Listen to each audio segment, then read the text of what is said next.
다 같이 자리에 일어나셔서 묵상기도 드리심으로 일부 예배 드리겠습니다.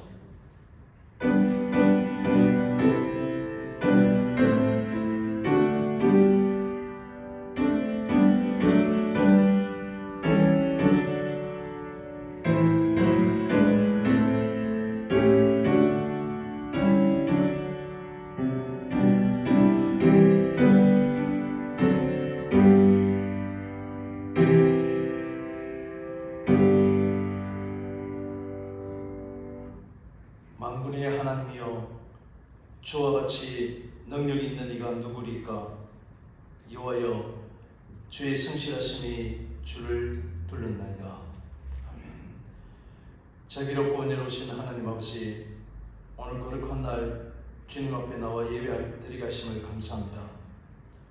하나님 주시는 말씀을 따라 은혜를 받고 주의 뜻에 동참하는 저희들 되게 하여 주옵소서. 지금도 역사하시는 성삼위 하나님께서 모든 영광 받으시옵소서. 예수님의 이름으로 기원하옵나이다. 아멘. 27장 찬송하겠습니다.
교동문 12번 시편 19편입니다. 하늘이 하나님의 영광을 선포하고 날은 날에게 말하고 밤은 밤에게 지식을 전하니 언어도 없고 말씀도 없으며 들리는 소리도 없으나 그의 소리가 온 땅에 통하고 그의 말씀이 세상 끝까지 이르도다. 여호와의 율법은 완전하여 영혼을 소성시키며 여호와의 증언을 확실하여 눈만 자를 지혜롭게 하며 여호와의 교훈은 정직하여 마음을 기쁘게 하고 여호와의 계명을 순결하여 눈을 밝게 하시도다. 여호와를 경외하는 도는 정결하여 영혼까지 이르고 여호와의 법도 진실하여 다 이루오니 곧 많은 순금보다 더 사모할 것이며 꿀과 송이꿀보다 더 달도다. 아멘. 사도신경으로 신앙 고백하겠습니다. 전능하사 천지를 만드신 하나님 아버지를 내가 믿사오며 그 외아들 우리 주 예수 그리스도를 믿사오니 이는 성령으로 잉태하사 동정녀 마리아에게 나시고 본디오 빌라도에게 고난을 받으사 십자가에 못 박혀 죽으시고 장사한 지 사흘 만에 죽은 자 가운데서 다시 살아나시며 하늘에 오르사 전능하신 하나님 우편에 앉아 계시다가 저리로서 산자와 죽은 자를 심판하러 오시리라. 성령을 믿사오며 거룩한 공의와 성도가 서로 교통하는 것과 죄를 사하여 주시는 것과 몸이 다시 사는 것과 영원히 사는 것을 믿사옵나이다. 아멘. 자리에 주셔서 479장입니다.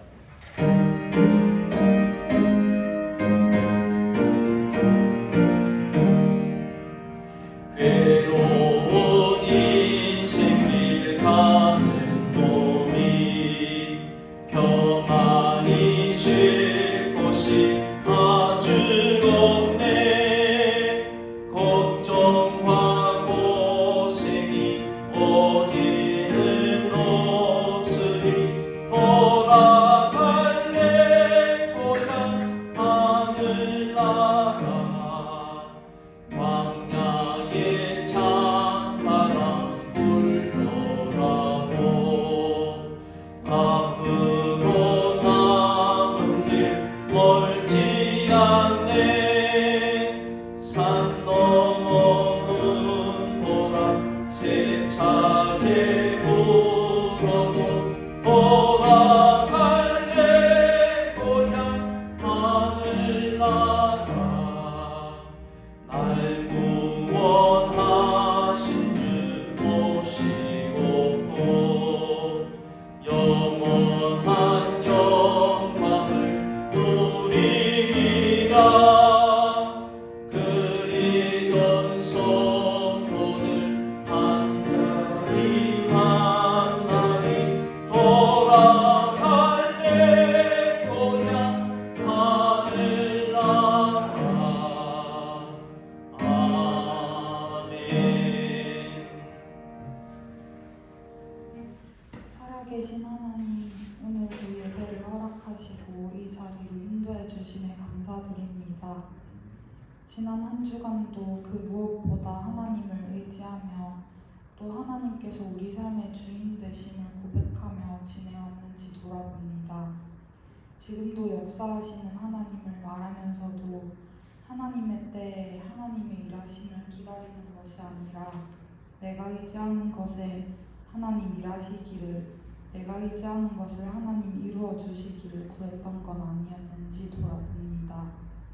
하나님 아래 여전히 늘 죄인인 저희를 크신 팔로 붙들어 주세요. 하나님 외에 내가 의지하던 모든 것들을 내려놓고 우리의 왕이 되시는 하나님만 의지할 수 있도록 도와주세요. 때로는 나 혼자 다른 길을 걷고 있는 것처럼 느껴질 때에도, 때로는 실패라고 느껴질 때에도, 그때에도 일하시는 하나님을 믿으면서 승리하는 삶을 살아가게 해주세요. 하나님, 그리고 교회를 위해 힘쓰시는 많은 분들을 위해서도 기도합니다. 사랑의 공동체를 위해 여러 곳에서 애쓰시는 분들의 마음을 들여다보시고 기쁨과 평안이 넘치도록 해주세요. 서로가 서로에게 힘을 얻고 더욱 하나 되는 공동체 되도록 주님 도와주세요. 다가오는 한 주도 건강한 일상을 허락하셔서 여러 사고와 재해와 또 개인적인 고통으로 힘들어하는 사람들의 마음을 헤아리시고 그들을 회복시키시고 주님 안에 평안을 누릴 수 있도록 인도하여 주실 것을 믿으며 예수님 이름으로 기도드립니다.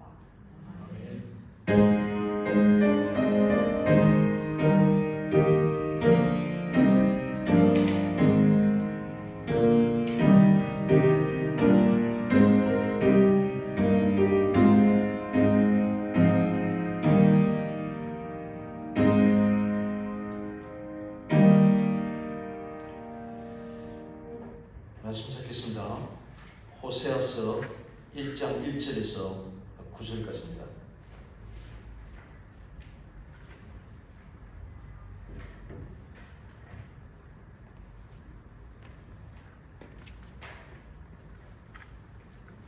호세아 1장 1절에서 9절 한 절씩 기록합니다. 마지막 9절 같이 읽겠습니다. 우시아와 요담과 아하스와 히스기야가 이어 유다 왕이 된 시대 곧 요아스의 아들 여로보암이 이스라엘 왕이 된 시대에 브엘의 아들 호세아에게 임한 여호와의 말씀이라. 여호와께서 호세아에게 말씀하실 때 여호와께서 호세아에게 이르시되 너는 가서 음란한 여자를 맞이하여 음란한 자식들을 낳아라. 이 나라가 여호와를 떠나 그에게 음란하니라 하시니. 이에 그가 가서 디블라임의 딸 고멜을 맞이하였더니 고멜이 임신하여 아들을 낳으매 여호와께서 호세아에게 이르시되 그의 이름을 이스라엘이라 하라. 조금 후에 내가 이스라엘의 피를 예후의 집에 갚으며 이스라엘의 족속의 나라를 회할 것입니다. 그 날에 내가 이스라엘 골짜기에서 이스라엘의 활을 꺾으리라 하시니라. 고멜이 또 임신하여 딸을 낳으매 여호와께서 호세아에게 이르시되 그의 이름을 루브하라 하라. 내가 다시는 이스라엘 족속을 긍휼히 여겨서 용서하지 아니할 것입니다. 그러나 내가 유다 족속을 긍휼히 여겨 그들이 하나님 여호와로 구원하겠고 활과 칼이나 전쟁이나 말과 마병으로 구원하지 아니하리라 하시니라. 고멜이 로마나를 섭된 후에 또 임신하여 아들을 낳으매 여호와께서 이르시되 그의 이름을 로암미라 하라. 너희는 내 백성이 아니요 나는 너희의 하나님이 되지 아니할 것임이니라. 아멘. 기도하면서 살아계신 하나님 먼저 이름을 하나님 보청을 그렇게 부르는 것을 듣고 저도 가장 많이 기도할 때 살아계신 하나님이라고 많이 했던 것 같습니다. 닮을 수밖에 없구나 이런 생각을 했고 기도하는 중에 뭐 교회를 위해서 힘쓰시는 분을 위해서 기도하는데 힘 안 쓰시는 분도 계시죠. 교회를 주로 이지영 지사님 힘쓰시는 일을 많이 하시고 또 힘 안 쓰시는 분도 계시는데 신앙생활 하는 것이 참 쉽지가 않은 것 같습니다. 이번 주 중에도 어느 노예 목사님들과 이야기를 하면서 어차피 인간은 다 타락이 있고 그렇게 살지 못하는데 모든 대부분의 설교자들은 이렇게 하라 저렇게 하라 윤리적이고 실천적인 이야기를 하는데 우리가 다 하지 못하니까 그러면 어떻게 설교해야 되느냐. 하지 못하는 걸 하라고 하면서 지도하지 못하는 것을 하라. 결국 우리 모두가 다 하지 못하는 결국 그런 설교할 필요 없다. 극단적으로 이렇게 말씀하시는 분도 들었습니다. 우리 어차피 하지 못하니까 그러면 시도조차 하지 않아야 되지. 우리가 예수를 믿고 신앙생활 한다는 것이 참 쉽지 않은 그런 시대에 특히 우리가 살아가고 있습니다. 오늘부터 호세아서를 살필 텐데 이사야, 예레미야가 에스겔, 다니엘 5권이 뒤에 선지서라고 말씀드렸고 분량이 많은데 끝이 나고 이제 분량이 지금 소선지서가 나오는데 오늘 호세아서부터 이제 말라기서까지입니다. 전체 12권의 소선지서들 가운데 오늘 호세아는 그런 짧지만은 않습니다. 오바댜서는 한 장으로 끝이 났지만 14장까지 이어지고 합계 스가랴 말라기 스가랴도 14장까지입니다. 소선지서들 가운데 좀 분량이 긴 아마 14장까지니까 올 7, 8월 정도는 지나가야 호세아서가 끝이 날 것 같습니다. 우리 호세아서는 이미 전체적인 호세아서 잘 알고 계시는 분도 계실 텐데 호세아서 하면 제일 먼저 뭐가 떠오르십니까?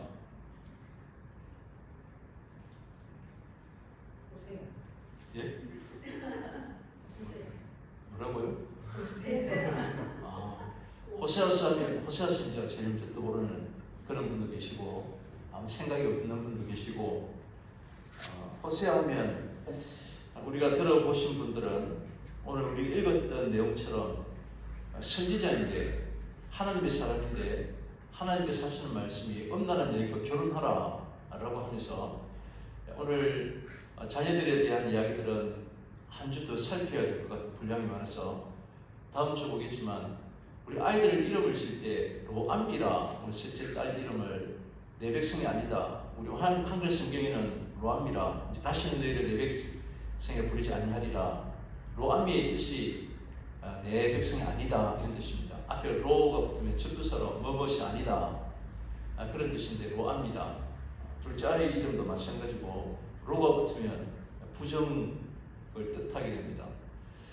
우리가 오바댜 하나님의 선지자 여기서 다른 말로 하나님의 종, 하나님의 종하 이렇게 아이 이름 질 때 그런 뜻을 생각하고 임신을 하고 10개월 동안 아이 이름을 뭐라 지을까? 종자 돌림자인데 또 성경적으로 어떻게 지을 것인가 생각하면 하나님의 종, 히브리 말로 오바댜 멋있지 않습니까? 하나님의 백성 민하, 히브리어 민하가 하나님의 선물, 소재 이런 뜻입니다. 그러니까 이제 아이 이름에 대해서 깊이 생각하고 또 그래도 목사니까 또 성경적인 의미를 그때는 사실은 잘 몰랐지만 그런 성경적인 의미의 그런 이름을 두려고 부모님들은 대부분 그렇게 생각했을 것입니다. 내 백성이 아니다. 하나님의 백성인데 내 백성이 아니다. 이런 이름을 지을 부모들은 없을 것입니다. 아무튼 오늘 1장 시작하면서 파격적인 이야기들이 선지자를 부르시면서 이런 이야기부터 시작되고 있는 것을 알 수 있습니다. 선지자를 불러서 첫 번째로 주신 사명이 결혼하라고 하는 것인데 음란한 여인과 결혼하라. 이것은 굉장히 충격적인 그런 말씀이 아닐 수 없습니다. 아골골짝 빈들에도 이런 사명을 주세요. 하나님 거부하기도 하고 그래도 하나님 뜻이라면 아골골짝 빈들에도 내가 가겠다 이렇게 다짐하면 좀 멋있어 보이지 않습니까? 겨우 하나님 주신 말씀이 음란한 여인과 결혼하라. 음란하지 않은 여인인데 나중에 바뀌었으면 그냥 결혼하라고 했으면 별로 일반적인 그런 내용이니까 성경에 기록되지 않았을 것이고 그런 누구나 다 아는 그런 여인을 아내로 맞아라 이런 이야기가 처음부터 시작되고 있는 것을 알 수 있습니다. 예수님께서도 아내 사랑하기를 에베소서 5장에 보면 내가 교회를 사랑하듯이 그렇게 아내를 사랑하라 이렇게 말씀하십니다. 우리가 얼마나 사랑을 해야 또 어떻게 사랑을 해야 그리스도가 교회를 사랑하는 만큼 아내를 사랑할 수 있습니까? 어제 아침에 한 7시쯤에 가나에 있는 집사람은 지금 자유의 시간인데 카톡으로 페이스톡으로 한 30여분 통화하면서 그게 토요일날 저녁에 쉬는 시간에 금요일 오후 쉬는 시간에 오전 근무만 있고 그날은 여유가 있어서 폭삭 속았수다 드라마를 봤다고 그럽니다. 그러면서 저를 향해서 그 드라마에 나오는 박보검처럼 좀 해봐라. 제법 그 드라마를 꼭 보고 그럼 보지 말라고 하는데 꼭 보면서 제 말까지 더듬어요. 지고지순 어릴 때부터 아이유니까 그 이자 주인공을 향해서 그경을 쳐다봤던 박보검 결혼했어도 끊임없이 아마 그런 펼쳐지는 것 같습니다. 이나와 밥 먹을 때마다 폭삭 수고스를 보는데 밥 먹다가 울고 빨래 늘다가 울고 힘들어서 못 보겠다고 하던데 간간히 대충 어떻게 진행되는 줄 아는데 그 박보검처럼 하는 게 예수님께서 말씀하시는 내가 교회를 사랑하듯이 아내 사랑을 그렇게 하라. 한없는 사랑, 변함없는 사랑, 아주 어떤 주변에 훨씬 더 이쁜, 더 호감되는 아예 눈에도 들어오지 않는 그런 사랑. 안 보려고 합니다. 들어는. 이 교회를 향한 하나님의 사랑은 얼마나 크시고 열정적이고 한없으신지 아내 사랑하기를 그렇게 사랑하라 이렇게 말씀하시는 것입니다. 세상 그 무엇도 우리를 하나님과 우리 사이의 사랑을 뗄 수 없다. 로마서 8장의 사도 바울이 환난이나 핍박이나 뭐 어떤 것으로도 하나님과 우리와의 사랑 관계를 끊을 수 없듯이 그렇게 교회를 사랑하시고 성도를 사랑하셨는데 그러한 사랑으로 아내를 사랑하라 이렇게 말씀하셨습니다. 이것은 도무지 사랑할 수 없는 사람을 사랑하는 사람, 도무지 우리 사랑받을 자격이 전혀 없음에도 불구하고 그 사람을 끊임없이 한번 약속하시면 흔들림이 없으신 히스기야가 15년 생명을 연장받고 하나님께서 다윗과의 약속을 기억하셔서 이렇게 표현하십니다. 그러니까 히스기야가 15년 기도해서 그래서 내가 병이 났다라고 했는데 하나님께서 뭐라고 하시냐면 다윗과의 언약 때문입니다. 아브라함을 창세기 12장에 부르시면 430년 지나도 그 약속을 지키신 하나님. 이렇게 하나님께서는 이스라엘 백성들이 이미 애굽에서부터 또 그 전에서부터 아브라함, 이삭, 야곱도 그랬고 물론 그들이 일방적인 하나님 약속 속에서 하나님을 온전히 섬기고 살아가는 것이 아니라 자기의 뜻과 자기 욕망과 그렇게 살았는데 아니 이 인간들이 약속 취소 이렇게 하지 아니하시고 한번 부르신 아브라함의 약속은 430년이 지나도 그 민족을 그 약속의 땅으로 이끄시는 한번 약속하시면 절대 변함이 없는 그런 사람 오늘 이 시대에 얼마나 필요한 그런 모습인지 모릅니다. 지금은 보험도 이혼 보험 이런 게 상품이 있다고 들었습니다. 결혼하기 전에 이혼하면 혼자 살기 힘드니까 미리 그 상품을 가입을 하고 그래서 나중에 그거 의지할 때가 있으니까 얼마나 쉽게 결혼을 파기할 수 있겠습니까?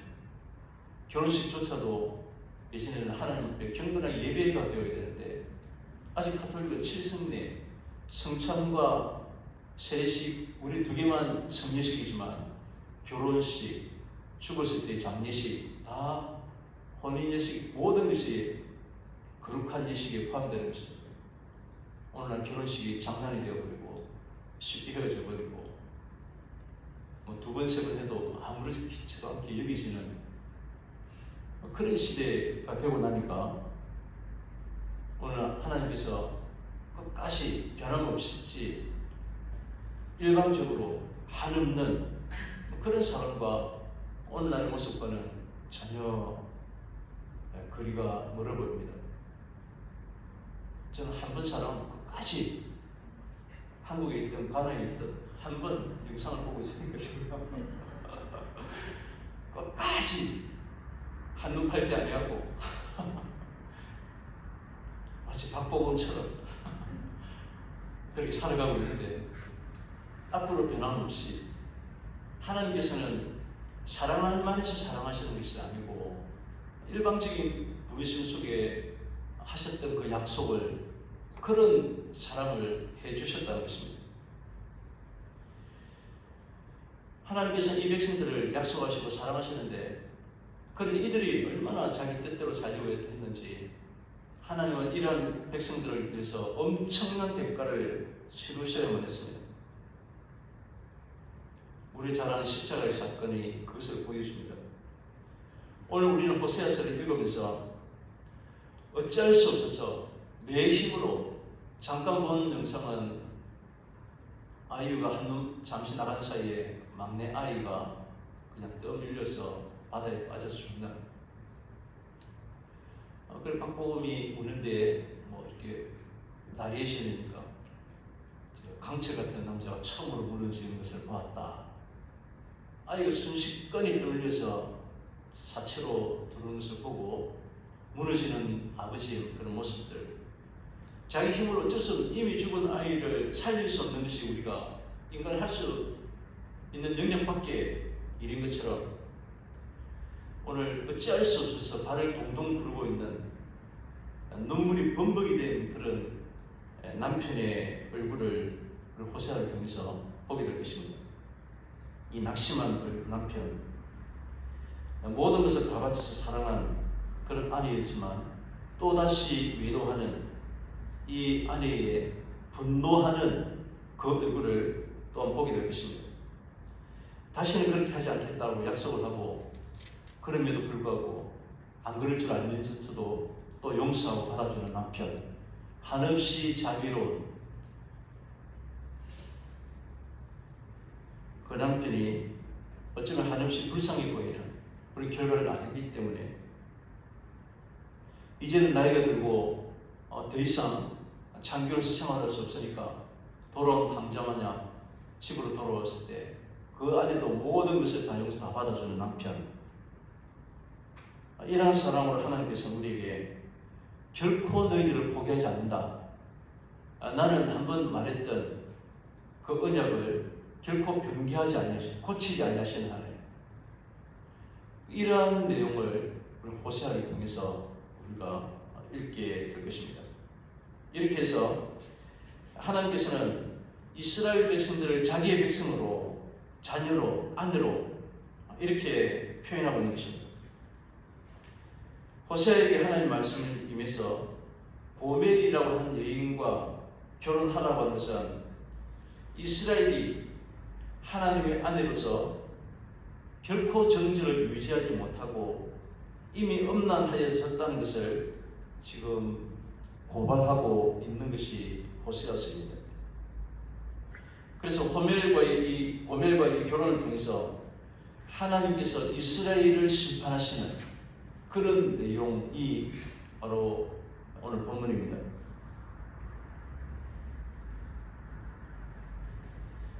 이러한 심판의 내용들이 시작하면서 잠시 언급했던 이 자녀들의 이름을 통해서 이스라엘 왕이 이것을 통해서 우리에게 계시해 주고 있습니다. 오늘 1장 1절에 보면 시대적인 배경을 알 수가 있는데 이것을 여기서 지금 유인물을 나눠드린 것입니다. 잠시 꺼내서 보시면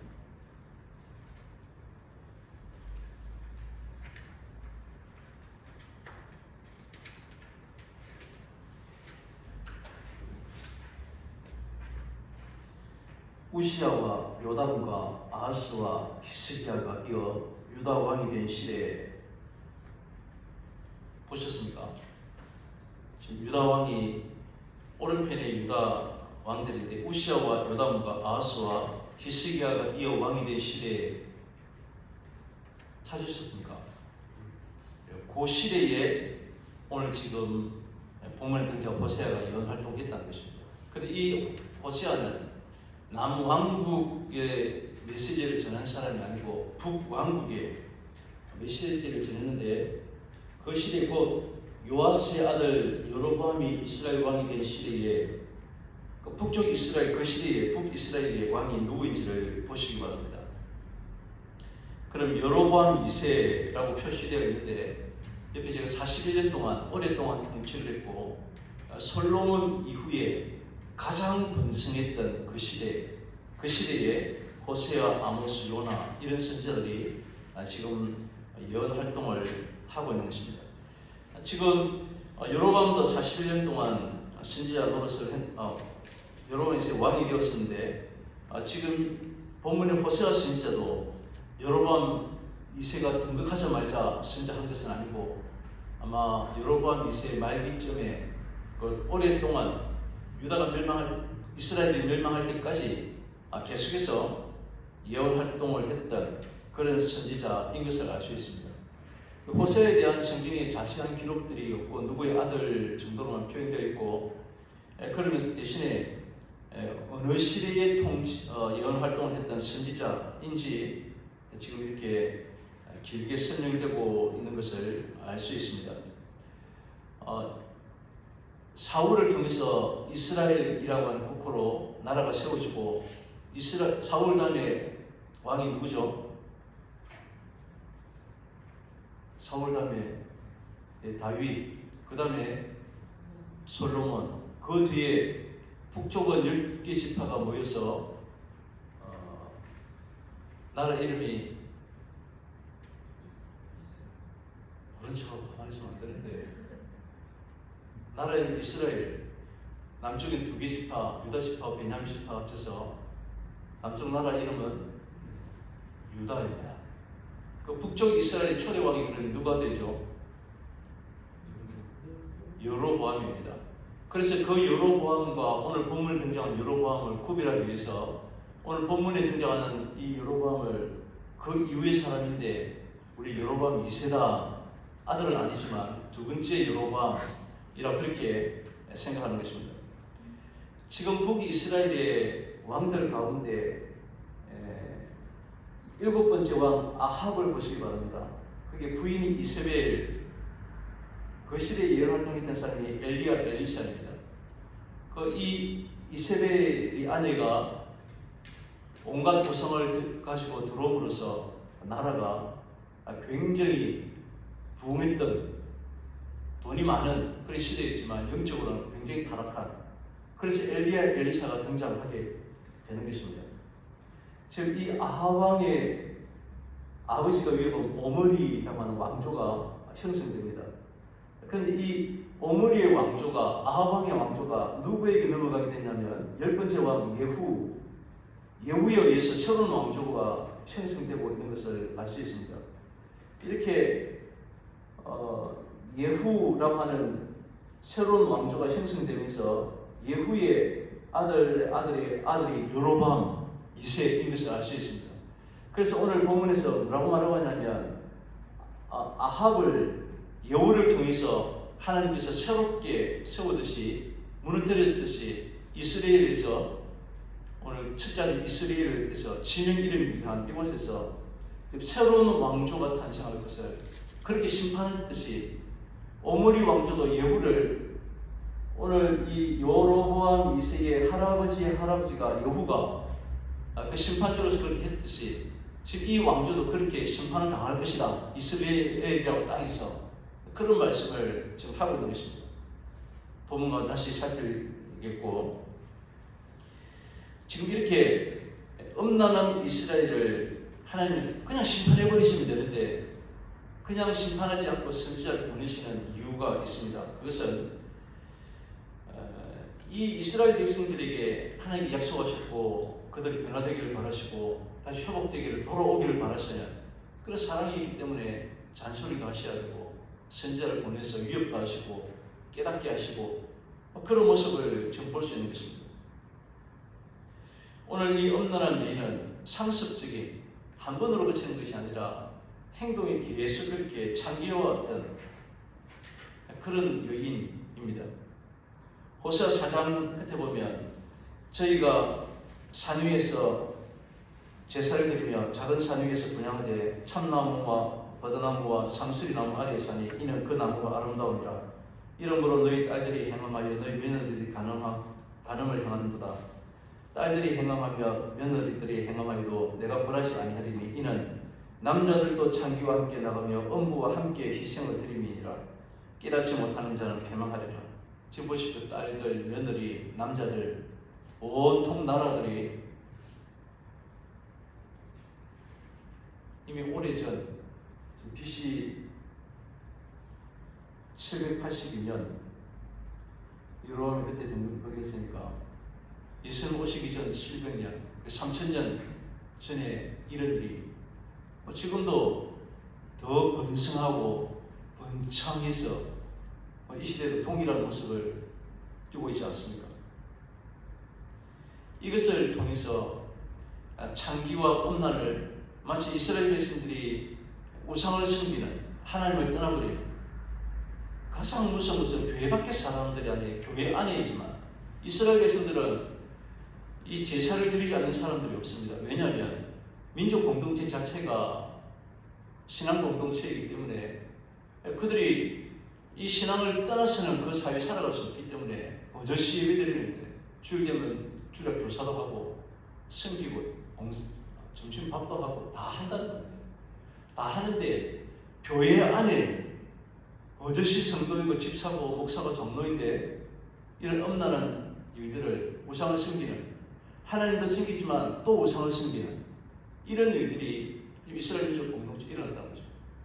내 혼자 그러면 나쁜 놈으로 다들 그렇게 생각하겠지만 다 그러니까 그렇게 하지 않으면 뭐 바보, 축구 뭐 이렇게 그렇게 생각하는 모든 사람들이 다 그렇게 하기 때문에 그런 일을 벌여도 아무렇지도 않은 당연한, 다 인정하는. 제가 보니까 술을 먹지 않겠다고 처음에 굉장히 힘든 시간을 보낼 때, 야, 다 마시는데 니 뭔데? 뭐 이거였습니다. 다 마시면 저는 안 마시겠습니다. 모든 사람들이 예수 믿지 않는 사람이나 믿는 사람과 구별 없이 그런 거 하더라도 하나쯤은 지키는 게 있어야 되지 않겠나 생각이 듭니다. 남들이 다 하지만 나는 절대로 하지 않는 하나님 앞에 저거 하고 안 하고 구원받고 안 받고 문제는 아니지만 그걸 하나님 앞에 지키려고 하는, 끝까지 지키려고 하는 지고지순한 박보검한테 사랑을 하듯이 하나님 앞에 그 약속들을 끝까지 지켜나가려고 하는 이스라엘 백성들은 산마다, 푸른 산들마다 나무들 밑에, 울창한 올리브 나무 밑에서 모든 남녀들이 행음하고 있는, 그러면서 문화이기 때문에 꼰대도 아니고 또 그런 말씀을 그러면서 이스라엘 백성들은 다 하는 거예요. 제가 대구 있을 때 청년부, 제가 맡은 부서는 안 됐지만 수련회 갔던 마지막 날은 경주에서 나이트클럽에 가서 청년 행사 중에 하나가 이제 다 같이 먹고 마시고 놀자, 이제 이틀 동안 은혜 받고 마지막 날은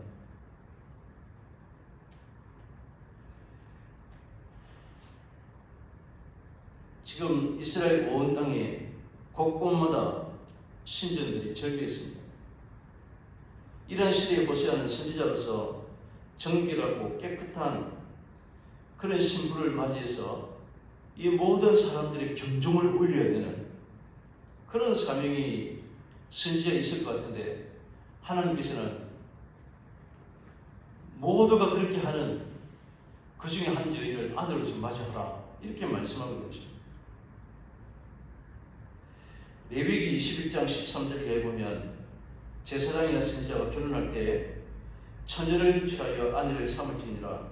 과부나 이혼된 여인이나 더러운 여인이나 귀생을 취하지 말고, 계속해서 그 이하에 선지자나 제사장은 어떤 여인과 결혼해야 될지에 대한 규정이 나와 있습니다. 저희 동기 목사님이 대구에 아주 큰 교회에 부임을 했는데 저희들도 몰랐는데 아침에 부임 인사로 저녁에 그만 사임 인사를 했습니다.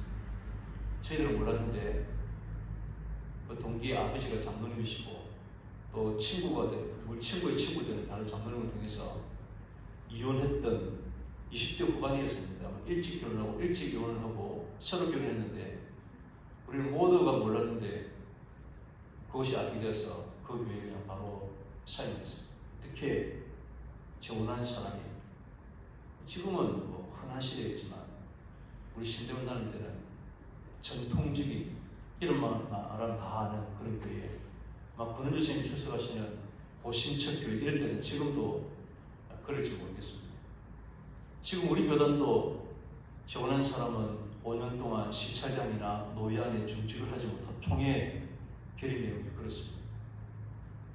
지금 구약시대의 일부분, 호세가 살아가는 시대는 지금도 그런 전통이 남아있는데 얼마나 철저하게, 아니 선지자인데 이런 여인과 결혼했다고 하면 이제는 바로 사입을 해야 될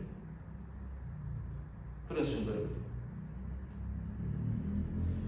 하나님께서 하나님 법을 어겨가면서까지 지금 왜 호세아에게 이런 엄란한 여인과 결혼하라라고 하시는 것입니다.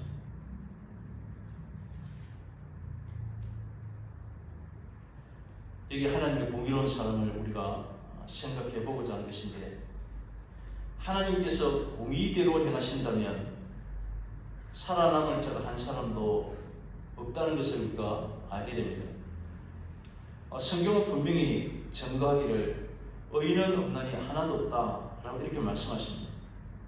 모든 사람들이 다 죄에 팔렸다는 것입니다.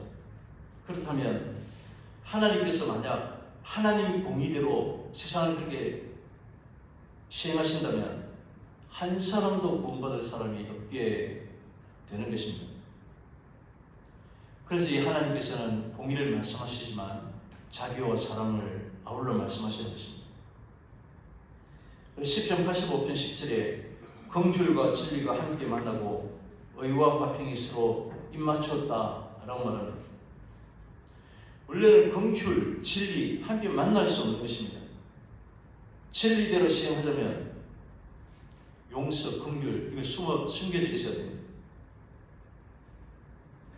내가 긍휼을 베풀려고 하면 그런 진리, 공의는 좀 덮어져야 돼요. 용서해야 됩니다. 원리와 원칙대로 하려고 하면 자비로움과 사랑이 좀 들어가야 될 것 같고 용서와 사랑을 베풀자고 하니 모든 것을 덮어야 되는 이것을 어떻게 하나로 만날 수 있겠습니까? 그런데 신이 말하는 긍휼과 진리가 함께 만나고 의와 화평이 서로 입맞추었다. 이것이 바로 하나님께서 우리에게 베풀어 주신 그런 모습입니다. 하나님은 공의로우시기 때문에 우리의 모든 죄의 문제를 반드시 심판하셔야 되지만 그러나 그대로 시행하면 한 사람도 구원받지 못하니까 하나님 자비로우심으로 이 문제를 해결하기 위해서 예수 그리스도를 우리 이 땅에 보내시고 우리의 모든 진리 공의를 심판받으실 그 죄에 대한 문제를 예수님께 단번에 받으셨다는 것입니다. 그래서 이 문제를 해결하시고 은혜와 진리, 은혜와 사랑을 우리 가운데 베푸신 이런 하나님이시다는 것입니다. 그래서 호세아가 음란한 여인과 결혼하는 것은 이렇게 하나님께서는 이렇게 죄 많은 이스라엘을 다 사시고 결혼하여 주실 것을 우리에게 지금 미리 보여주시는 것입니다. 사랑할 만해서 사랑하지 않는 사랑할 만한 대상이 전혀 되지 못함에도 불구하고 이것은 의와 공평에는 어긋나는 하나님의 말씀하시는 선지자와 제사장들이 해서는 안 되는 그런 결혼이지만 그렇게 해서까지 하나님 사랑이 어떤 것인가를 우리에게 말씀하고 있는 것입니다. 그러나 거룩하신 하나님께서 죄인은 그대로 용서할 수 없기 때문에 심판을 행하시고 그걸 다시 회복시켜서 결혼하시는 것입니다. 이것을 심판을 행하시는 이러한 모습들은 자녀들의 이름을 통해서 하나님께서 모든 것을 용서하시지만 이 죄의 문제를 반드시 이스라엘 백성들에게 말씀하셔야 되는 이것이 새 자녀들의 이름을 통해서 알 수 있는 것입니다. 오늘 우리 본문에 등장하는 호세아의 이름의 뜻은 구원 이런 뜻입니다.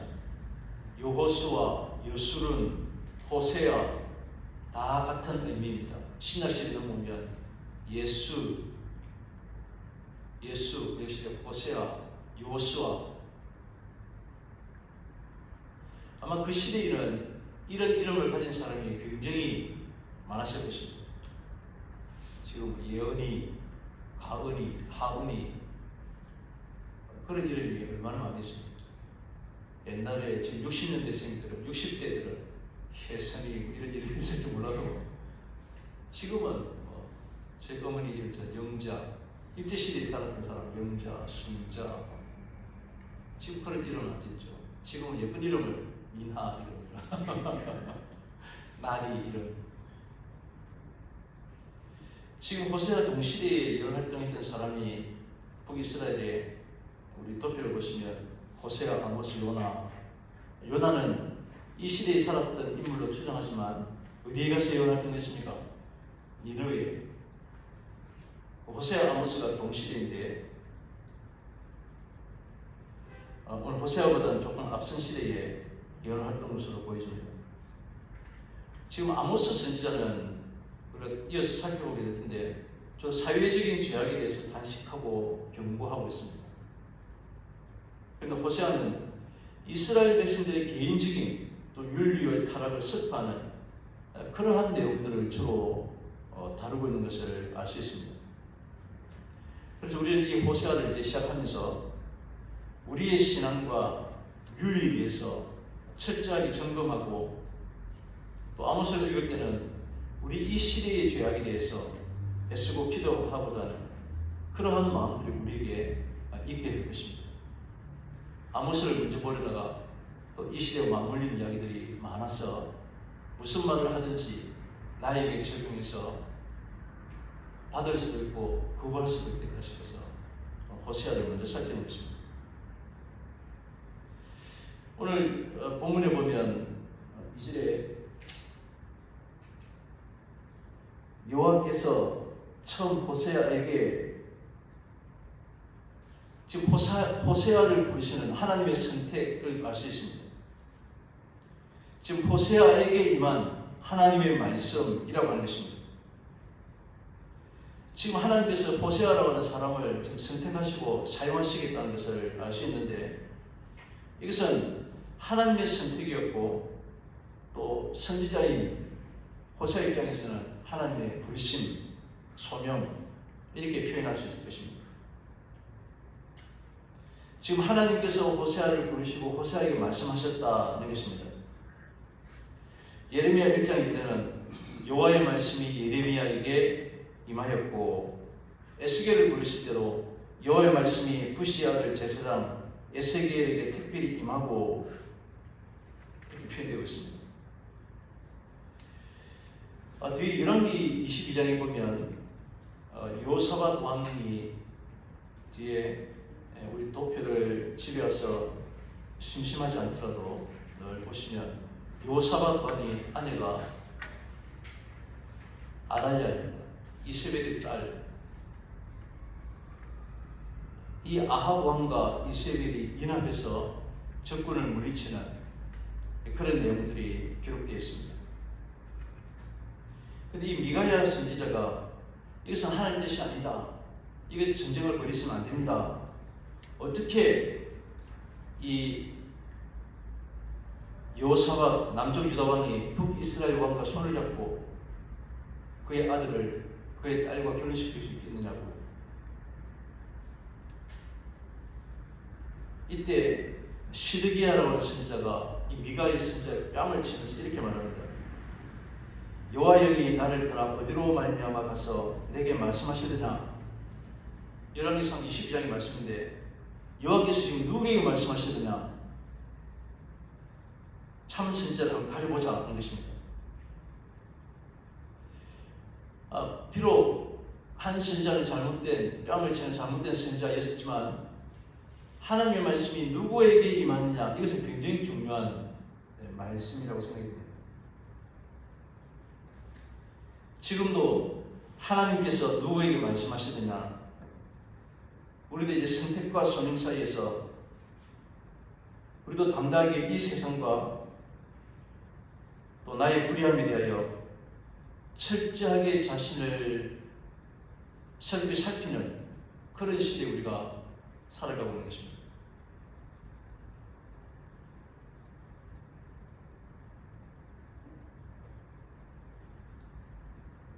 오늘 우시아와 1절에 우시아와 요담과 아하스와 히스기야가 지금 열왕 대조표를 보시면 이때 예언 활동했던 선지자가 똑같이 일치하는 선지자가 남쪽 유다의 예언 활동의 선지자가 있는데 누구냐면 바로 이사야 선지자입니다.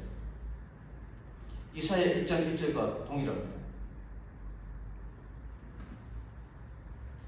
오늘 베엘리의 아들 호세아 지금 북이스라엘 출신이고 7장 5절을 보면 북이스라엘 왕을 우리 왕이다 라고 하는 것을 보면 북쪽 사람이 분명합니다. 그리고 1장 1절에는 전부 다 한결같이 유다 왕들을 말하고 있습니다. 지금 이스라엘을 위해서 선포하고 있는 연활동하고 있는 그런 선지자이지만 당연히 남쪽 유다가 정통성이 있음을 알기 때문에 먼저 남쪽 왕들의 이름이 기록되고 있는 것으로 그렇게 이해가 됩니다. 지금 이때 이스라엘 왕들은 이제 여로보암 2세 시대에 솔로몬 이후에 가장 번성했던 시대이지만 그의 아들 쭉 보시면 걸어가지 않더라도 왕들의 이름을 너무 빨리 꺼내서 앞으로도 보셔야 됩니다. 여로보암의 아들이 스가랴, 그의 아들이 아닌데 앞에 육수는 6번째 왕조가 반역을 통해서 스가랴가 오면 6개월 동안 살룸에서 피살되는, 또 그 다음 왕 살룸도 문하임에서 피살되고 그 1개월 만에 문하임이 새로운 왕이 됩니다. 6번째, 7번째 계속해서 베가이에서 피살되고 또 그 다음 왕이 또 새로운 왕이 탄생하고 또 피살되고 또 호세아가 태어나는, 이 호세아는 오늘 본문의 호세아와는 다른 마지막 북이스라엘 왕 호세아를 말합니다. 지금 이런 시대에 오늘 본문의 시대적인 배경입니다. 약 50년간 이어지게 되는데 오늘 이 호세아 선지자는 여로보암 2세 시대의 가장 번성했을 때와 그 이후에 왕조가 6개월 만에 1개월 만에 왕이 피살되고 새로운 왕이 계속해서 일어나고 있는 그런 마지막 처참한 이스라엘의 마지막 모습을 지금 선지자는 보고 있는 것입니다.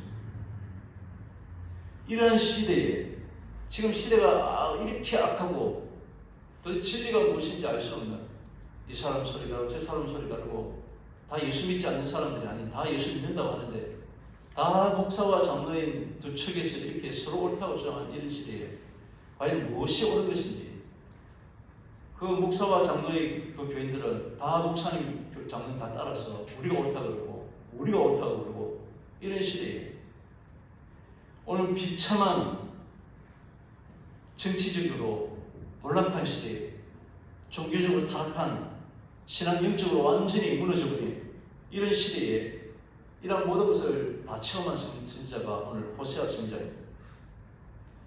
그러나 아무리 시대가 이렇게 악하지만 그 위에 아하방 시대에 아무리 시대가 악했지만 하나님 무릎 꿇지 않은 자를 하나님께서 남겨두듯이 오늘 북이스라엘의 이러한 시대에 오늘 선지자를 오늘 부르시는 것은 하나님의 놀라우신 은혜인 것이 분명합니다.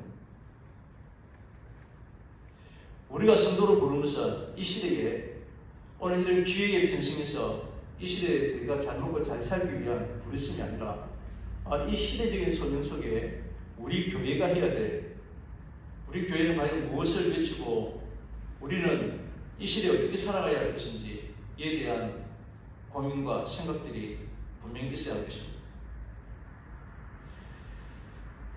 오늘 이 시대에 여호와께서 처음 호세아에게 말씀하실 때에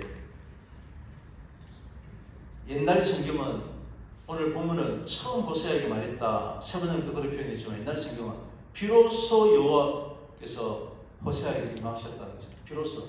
지금까지는 호세아를 부른 적이 없는데 비로소 이제 처음으로.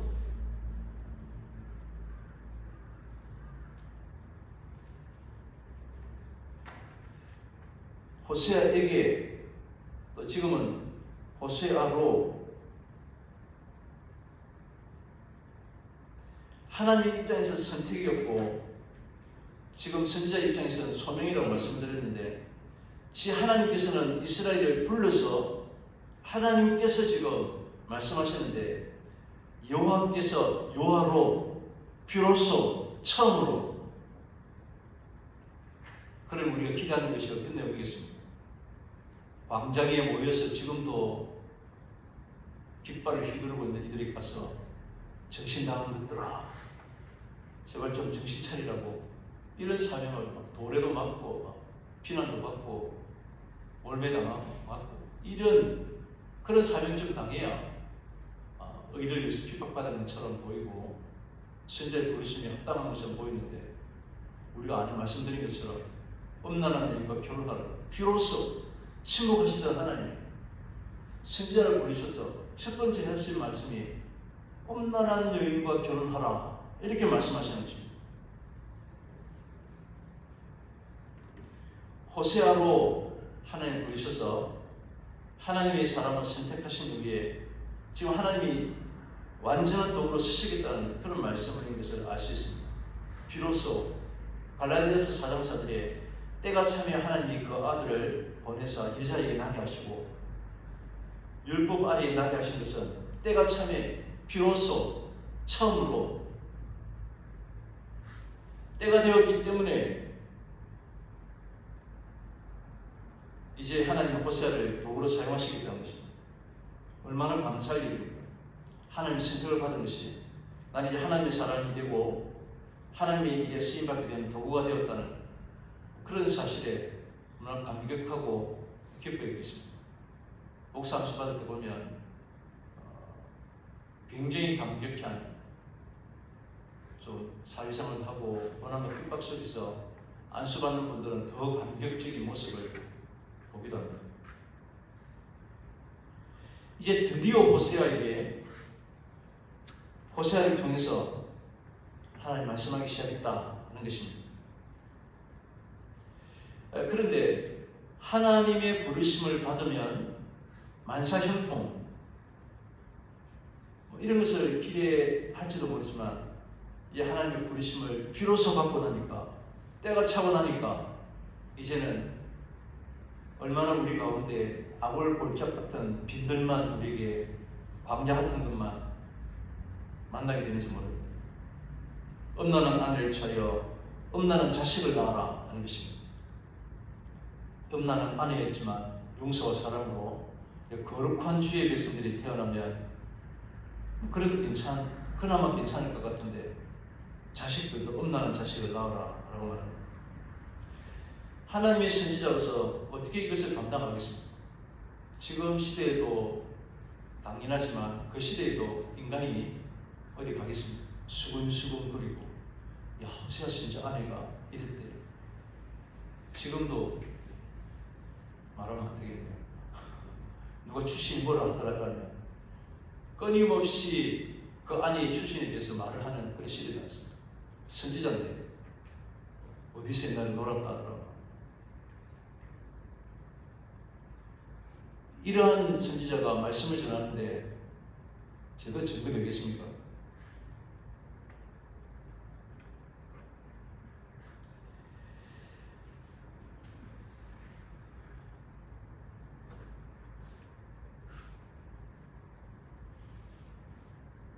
이사야 선지자가 20장 1에 보면 여호와께서 이사야에게 일러 이르시되 내 허리에서 배를 꺼르고 옷을 풀고 내 발에서 신을 벗을지니라 하며 그가 그대로 하여 벗은 몸과 벗은 발로 행하니라. 지금 이사야 선지자도 벗은 몸으로 벗은 발로 묘한 활동을 하도록 하시는 것입니다. 그러면서 이사야가 3년 동안 벗은 몸과 벗은 발로 행하여 애국과 구스에 대하여 예표와 기적이 되게 되어 하나님께서는 이스라엘 백성들에게 선지자 이 정도 충격을 주지 않으면 받아들일 수 없는 하나님의 도구가 된다는 것은 이런 수치 속에서 에스겔 선지자의 모습을 미가서 1장 8절을 보면 에스겔도 미가도 벗은 몸으로 들깨같이 울고 타조같이 애통해하면서 하나님 뜻을 전합니다. 선지자쯤 되면 아무리 악해도 시대가 그래도 의연하게 대처해 나가야지 무슨 타조같이 울고 무슨 벗은 몸으로 뛰어다니고 믿음이 없어서 그렇지 라고 저는 그렇게 말했을 것 같습니다.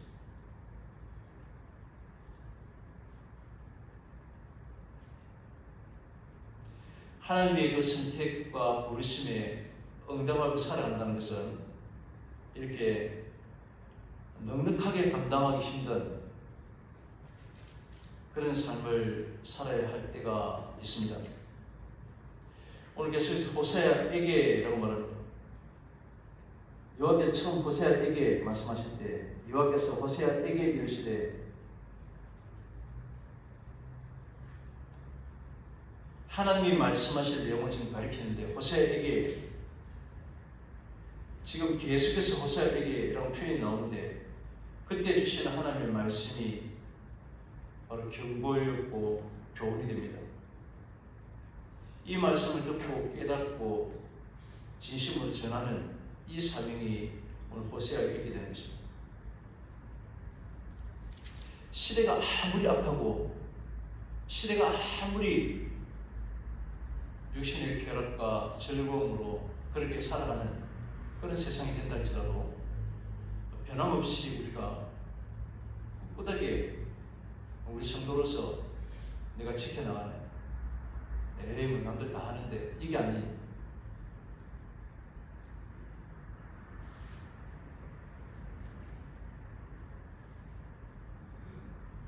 도덕적으로나 윤리적으로나 신앙적으로 도무지 행하기 어려운 일을 하나님이 명령하시는 가장 중요한 이유가 무엇이겠습니까? 가장 확실한 방법을 통해서 많은 사람들이 비난할 수 있는 일을 통해서 오늘 선지자는 부끄러움을 당하게 하시고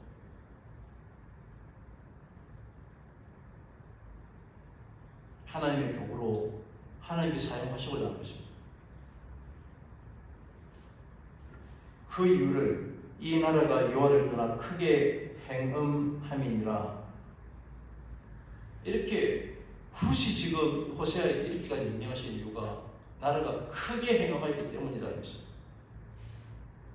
여호와 앞에 행음했다는 것은 어떤 성적인 문란을 책망하시는 말씀이 우선은 아닙니다.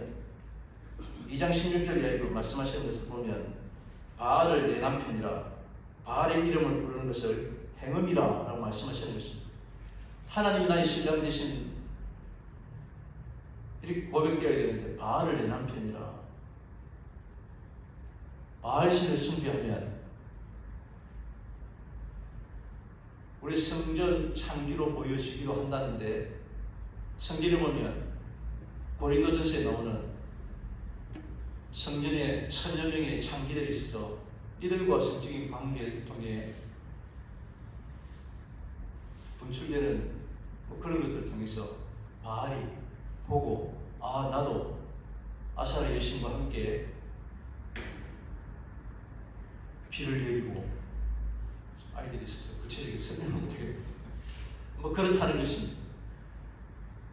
이런 엄단에 온통 이스라엘 백성들이 지금 다 빠져있는 것입니다. 이 나라가 여호와를 떠나 크게 행음하고 있다는 것입니다. 지금 우리 시대는 어떠한지를 돌아볼 수 있길 바랍니다. 종교성이 강해서 여기저기 교회가 세워지고 신앙도 지나치게 열심히 해서 그 열심 때문에 말씀을 떠나버리기도 하는 그런 민족입니다.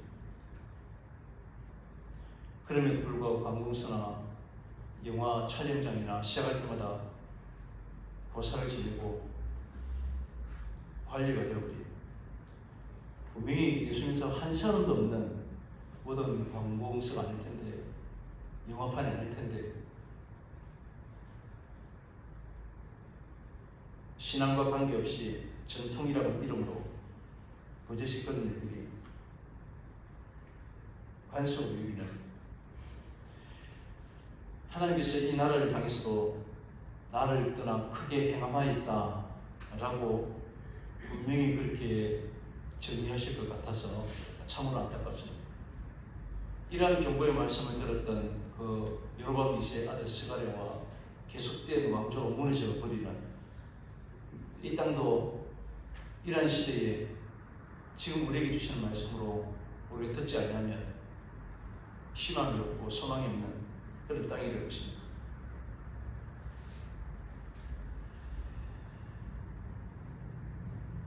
호세아로 말씀하신 이 하나님께서 오늘날 우리로 말씀하시기를 원하신다는 사실을 깨닫는 자가 복된 자가 되는 것입니다. 고린도후서 5장 20절에 우리가 그리스도를 대신하여 사신이 되었다. 주님께서 하셨던 사명을 이제는 우리가 대신 이것을 감당하는 사신이 되었다. 눈을 들어서 이 땅을 바라보시고 타락한 민족을 안타깝게 여기면서 이 땅에 도무지 사랑할 수 없는 자를 사랑하시는 그 하나님의 사랑으로 도무지 이해하지 못하는 인간들이 득실득실하지만 이 하나님의 사랑이 우리 가운데 함께 하셔서 이들을 긍휼히 여기고 이들을 위해서 기도하고 이 땅이 회복된 이 민족이 이제는 북한 땅을 세계 평화를 위해서 쓰임받는 그런 나라가 되도록 문제는 우리 모두가 육체의 쾌락과 세상의 성공과 부유만을 꿈꾸었던 것이 복의 전부로 여겼던 우리의 마음들이 오직 복음을 향해서 지고지순한 하나님을 향한 그런 사랑으로 하나님 우리가 어떤 불합리하고 이해되지 않는 말씀을 하셔도 아멘하고 예 알겠습니다 라고 전적으로 주의 말씀을 받을 수 있는 저희들이 다 되기를 간절히 바랍니다. 기도하겠습니다. 하나님 아버지 감사합니다. 이해할 수 없는 하나님의 한없으신 사랑을 우리가 살펴보고 있습니다. 하나님께서 이스라엘을 사랑할 수 없는 가운데 사랑하시던 저희들 또한 그렇게 사랑하고 계신 줄 알고 참으로 주님 앞에 감사를 드립니다. 이스라엘의 모습을 통해서 우리를 보게 하시고 또 하나님께서 호세아를 통해서 하신 말씀이 또 우리가 부르심받은 우리의 사명인 줄 깨닫게 하여 주시옵소서.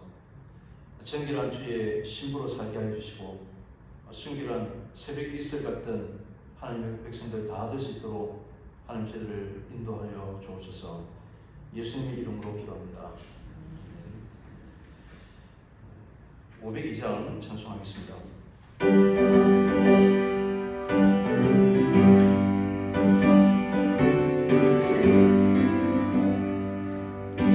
사자들이여 어서 가서 어둠을 물리치고 주의 별이 모르는 백성에게 복음을 빛 비춰라. 빛의 사자들이여 복음의 빛 비춰라. 죄로운 밤 밝게 비춰라. 빛의 사자들이여 성사를 위하여 힘을 내라. 주 함께 하시겠네. 주의 크신 사랑을 전파하며 복음의 빛 비춰라. 빛의 사자들이여 복음의 빛 비춰라.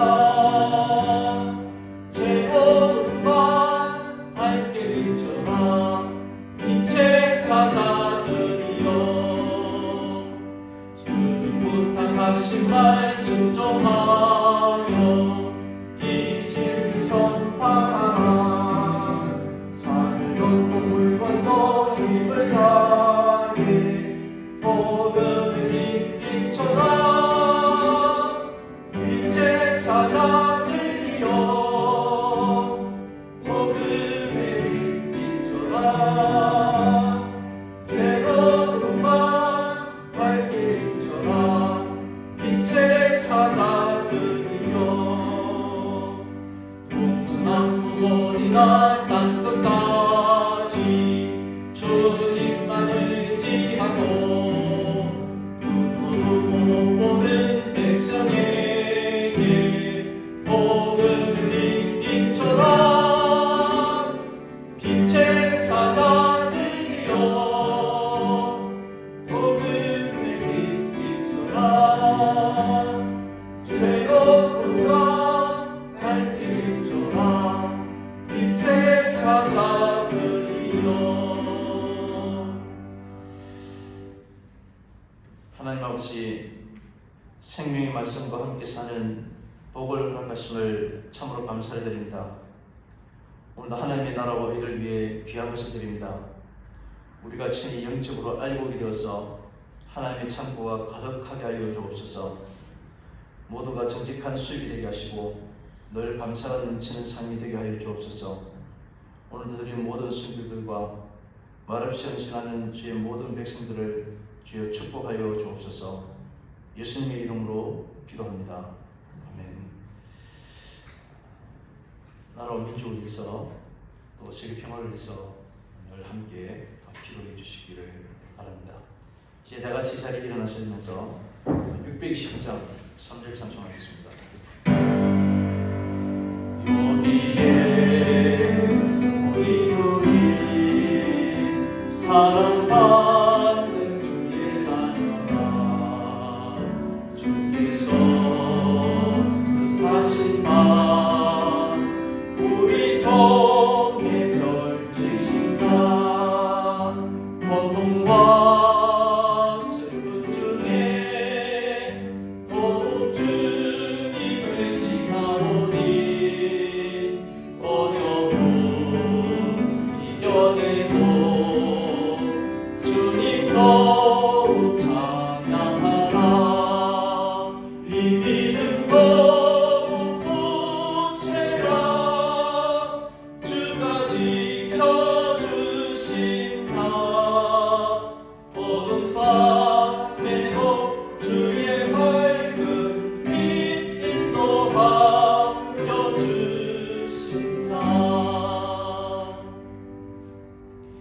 지금은 길이요 진리이신 예수 그리스도의 크신 은혜와 참 생명을 허락하신 하나님 아버지의 놀라우신 사랑과 믿음을 따라 살도록 능력 주시는 성령님의 역사심이 주의 몸된 교회를 변함없이 사랑하며 섬기기를 원하는 주의 거룩한 백성들 위해 영원토록 함께 있을지어다. 아멘.